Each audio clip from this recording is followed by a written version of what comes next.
La chronique bourse, la quotidienne Zone Bourse, Anthony Bondin. Bonjour, bienvenue dans ce point de marché Zone Bourse du mercredi 18 décembre 2024. Il s'appelle ce matin Joyeuse fête de Noël. Joyeuse fête de Noël, pardon. Ça commence bien, j'ai réussi à foirer mon jeu de mots dès la première phrase. La Fed s'apprête à jouer au Père Noël des taux aujourd'hui, mais pourrait quand même garder le martinet à portée de main en 2025. On va développer ça un petit peu après. Pour patienter jusqu'à l'annonce prévue ce soir, les responsables du divertissement boursier ont ressorti un serpent de mer du marché, en l'occurrence le mariage entre Nissan et Honda, pimenté par la présence de Renault au capital et par le Taïwanais Foxconn qui rôderait dans les parages. Tout le monde s'est mis en position d'attente hier en bourse en prévision de la décision de la Banque centrale américaine sur ses taux. C'est ce soir à 20h. Les indices actions occidentaux ont en majorité stagné ou perdu du terrain sur la séance de la veille. On était à moins 0,4% pour le S&P 500 à Wall Street, moins 0,3% à Francfort pour le DAX ou encore à moins 0,8% pour le FTSE 100 à Londres. Côté Paris, on a surnagé, on a grappillé 0,1% grâce à de légers gains dans le secteur du luxe, mais tout ça est assez anecdotique. Je reconnais que le problème de ces périodes de décision sur les taux,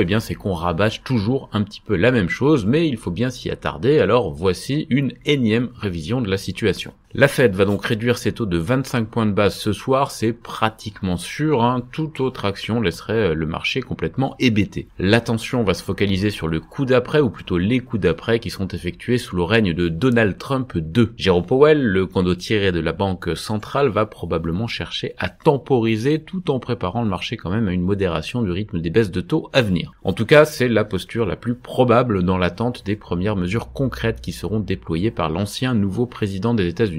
La réunion de décembre de la Fed ne comprend aucun document additionnel prospectif, à l'inverse des deux prochaines. Celle de janvier, par exemple, sera accompagnée d'un document annuel baptisé Déclaration sur les objectifs à long terme et la stratégie de politique monétaire, et celle de début mars contiendra le matériel de projection du FOMC. C'est dans ce doc qu'on a en particulier les pronostics de chacun des membres de la Fed sur l'évolution des taux courts, moyens et long terme. On aura quand même droit au traditionnel discours de présentation de la décision par Jérôme Powell qui en profitera pour donner des indications sur le futur. Pour continuer sur la redite, puisque c'est le thème du jour, le marché action aime le mélange taux bas, forte croissance et inflation modérée. Évidemment, c'est le scénario un petit peu rêvé, mais manifestement, il tolère aussi le mélange taux élevé, croissance solide et inflation un peu forte, qui est le scénario dominant depuis plus de 2 ans. Tout dérapage défavorable de la croissance qui serait par exemple trop faible ou de l'inflation qui deviendrait trop forte poserait évidemment des problèmes. Ce sont ces déséquilibres auxquels les investisseurs doivent prendre garde et que la Fed surveille évidemment elle aussi parmi d'autres. Voilà, je crois qu'on peut refermer notre gros dossier Banque centrale du jour. Ceci dit, il ne se passe pas rien du tout en cette fin d'année sur les marchés, même si les volumes commencent à décliner sérieusement. La preuve, et j'en ai parlé en introduction, le vieux serpent de mer d'un mariage entre Honda et Nissan a ressurgi en force. En effet, les deux constructeurs japonais ont confirmé qu'ils explorent une façon de renforcer leurs liens, et Renault, qui détient encore une part significative de Nissan, dont d'ailleurs une fraction sous fiducie, est sûrement en train aussi d'évaluer ses options par rapport à cette annonce. Pour pimenter un peu tout ça, certains bruits de couloir laissent penser ce matin que les discussions entre Nissan et Honda auraient accéléré après une marque d'intérêt pour Nissan de la part du Taïwanais Foxconn. Foxconn, c'est une filiale de On High Precision, c'est un très très gros sous-traitant notamment d'Apple, et c'est un groupe qui est tentaculaire à Taïwan.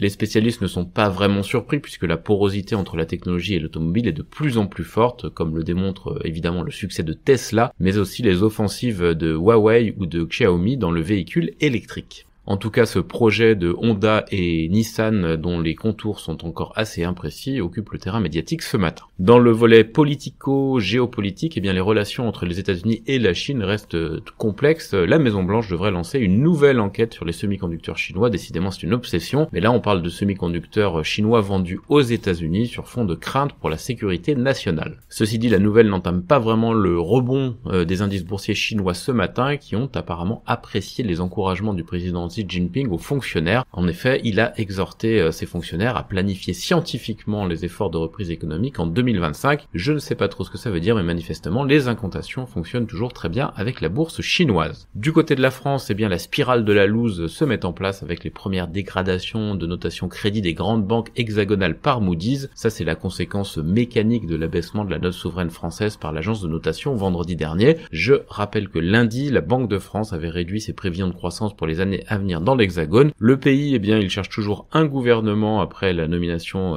comme Premier ministre de François Bayrou. Après, il faudra aussi trouver une ligne directrice politique, ça va pas être le plus simple, mais à chaque jour suffit sa peine. Hors de Chine ce matin, les places boursières orientales affichent des parcours mitigés, on a des baisses modérées au Japon, en Inde et en Australie et des gains relativement robustes en Corée du Sud et à Taïwan. Les indicateurs avancés américains sont plutôt haussiers, mais les indicateurs avancés européens sont plus hésitants, en tout cas à l'heure où j'enregistre. On passe à l'actualité des entreprises en France d'abord. Vivendi va sortir de l'indice CAC 40 remplacé par Bureau Veritas après la scission du groupe. Moody's a donc abaissé la perspective sur la dette de 7 banques françaises dont BNP Paribas, Crédit Agricole mais pas la Société Générale après la baisse de la note de la France. Olivier Gavalda remplacera Philippe Brassac aux commandes du Crédit Agricole. Stellantis prévoit d'investir 8 milliards d'euros dans ses activités italiennes d'ici 2026. Vinci a publié un trafic aéroport et autoroute en hausse en novembre. Eutelsat a sélectionné Airbus pour fabriquer une centaine de satellites de la constellation OneWeb. SES de son côté lance avec succès les 7e et 8e satellites de sa constellation O3B et Voltalia a conclu un partenariat avec les enseignes Auchan, Decathlon et Leroy Merlin pour des bornes de recharge sur parking. J'en profite pour m'excuser pour hier,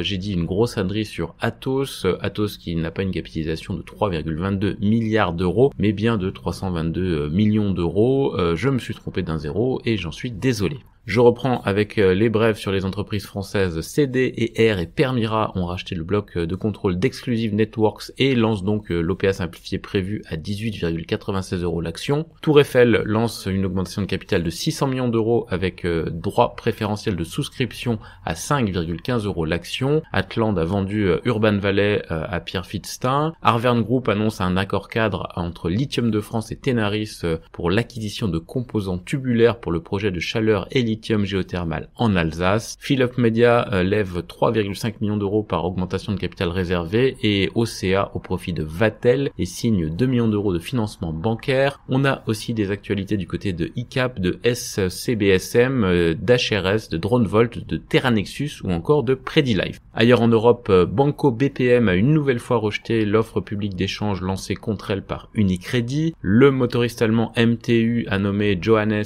Bussmann au poste de CEO. Il succédera à Lars Wagner à la fin de l'année prochaine. Nestlé a lancé des piqûres de protéines pour les utilisateurs de médicaments amaigrissants aux États-Unis. Le fondateur de Tod's, Diego Della Valle, partage sa participation dans Piaggio avec son frère Andrea. S'Economy vise une nouvelle croissance après l'augmentation de ses ventes et de ses bénéfices. Datwiller lance un plan d'économie. Shell prévoit de forer un puits dans le cadre de son projet énergétique au Suriname OT2 2025 et Pirer Mobility a embauché Citigroup pour chercher de nouveaux investisseurs. En Amérique du Nord, la société Eiko chute de 6,5% hors séance après ses comptes. Boeing a annoncé la reprise de la production de plusieurs de ses appareils, notamment les B767 et les B777. Mastercard, de son côté, va racheter jusqu'à 12 milliards de dollars d'actions. Eli Lilly a reçu le feu vert du régulateur chinois pour son médicament contre la maladie d'Alzheimer Kinsula. Et enfin, Technip FMC a remporté un contrat pour un projet pétrolier de Shell au Nigeria. On a quelques publications de résultats aux États-Unis aujourd'hui. Micron, Lennard, General Mills, Raymond James ou encore Jabil. Ailleurs dans le monde, Honda et Nissan entament donc des pourparlers en vue d'une fusion. Le titre Nissan flambe en bourse.